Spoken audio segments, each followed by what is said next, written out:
आरुज कुकिंगमध्ये आपल्या सर्वांचं खूप खूप स्वागत। तर आज आपण बनवणार आहोत बांगडा फ्राय। आता ही रेसिपी आहे ना, मी बरेच दिवस झाले शूट करून ठेवली होती, पण याला काही टाकायला मुहूर्तच लागत नव्हता। फायनली आज तो लागला। आता या रेसिपीचं शूट मी दुपारी करणार होते, त्यामुळे मी जेव्हा सकाळी बाजारातून फिश घेऊन आले तेव्हा स्वच्छ धुतलं आणि हळद मीठ लावून त्याला ठेवून दिलं होतं। आता जेव्हा मी शूट करायला घेतलं ना, त्यावेळी मी त्याच्यावरती 1 चमचाभर आलं लसूणची पेस्ट लावून घेतली। हे पहा, आणखीन एक बांगडा त्यामध्ये ॲड केलाय मी।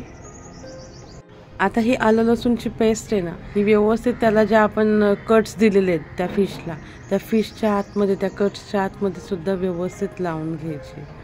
आलं लसूणच्या पेस्टने टेस्ट तर छानच येते आणि प्लस उशाळ जो वास असतो फिशचा तोही लवकरच निघून जातो, म्हणजे तो वास राहत नाही त्या फिशला। आता इथे मी अजून एक फिश ॲड केली आहे। तुम्ही तुमच्या पद्धतीने तुम्ही कमी जास्त फिश घेऊ शकता। खरं तर या बांगडा फिशला आहे ना, एक स्वतःची वेगळी चव असते आणि ती आपल्याला जपावी लागते। त्यासाठी आपण खूप जास्त आंबट किंवा खूप जास्त आलं लसूण पेस्ट वापरून चालत नाही। सगळ्या गोष्टी प्रमाणात झाल्या पाहिजे। आता इथे मी घरगुती मसाला घातला होता आणि तोही व्यवस्थित लावून एक 15-20 मिनटं आपण बाजूला ठेवून घेतली। आता फिश फ्रायच्या कोटिंगसाठी इथे मी 2 चमचे, हे बघा ह्याच चमच्याने मी 2 चमचे तांदळाचं पीठ घेतलेलं आहे। 4 चमचे किंवा अर्धी वाटी आपण हे रवा घेतलेला। आता वाटी जर सांगितली तर ती वाटी कशी कोणाची लहान असू शकते, कोणाची मोठी असू शकते, या हिशोबाने। त्यापेक्षा तुम्ही 4 चमचे जरी म्हटलं तरी चालणार आहे।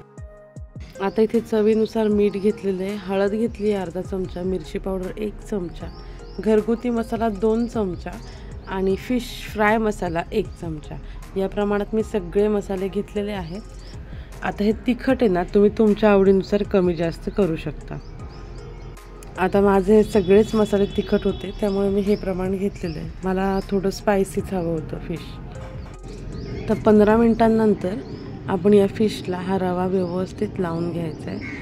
असं थोडंसं प्रेस करायचं आहे लावल्याच्या नंतर, म्हणजे ते व्यवस्थित बसतं त्याला, नाहीतर मग तो तळताना रवा निघून पडू शकतो।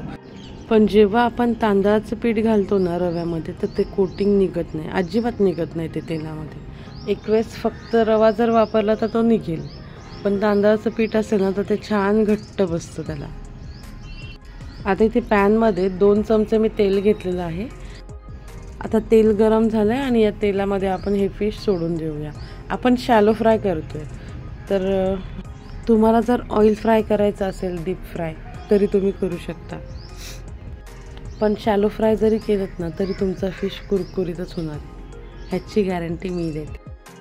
आता हा फिश झाकण न ठेवता एका बाजूने 4 ते 5 मिनटं आणि दुसऱ्या बाजूने 4 ते 5 मिनटं असं आपण फ्राय करून घेतलेलं आहे। आता पाहू शकता अगदी कुरकुरीत फिश आपला तयार झालेला आहे।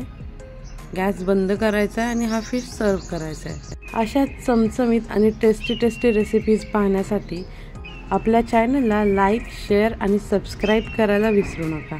धन्यवाद।